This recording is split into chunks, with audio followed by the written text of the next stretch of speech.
Alimlər qeyd edir, xüsusən də Şeyx Fovzan Hafizullah, nəyə bənzədir orucu? Bir libasa bənzədir, geyimə. Yəni, o deyir, geyimin mənzilindədir, geyim yerindədir. Geyim nə eli şeydir?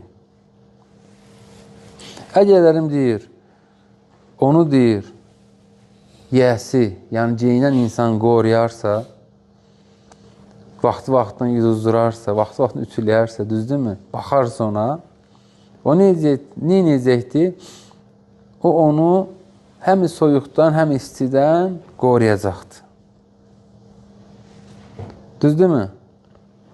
Və ona istilik verəcəkdir o. Və həmçində ki, ona gözəllik verəcəkdir o geyim ona. Gözəllik verəcəkdir. Amma əgərlərim o onu qorumursa, heç baxmırsa, nə edir? Cırılır, gedir, heç baxmır nə təmizliyinə, nə yuduzdurmur, nə ütüləmir və s. axir, o çirkin paltar ona nə gözəllik verə bilər, nədən qoruya bilər? Heç nədən, cırıq, deşik-deşik olan paltar, düzdürmü? Və o da olur nə? Artıq heç bir faydası olmayan bir libas, o geyim. Düzdürmü? Çünki artıq yəni, onun heç bir faydası yoxdur.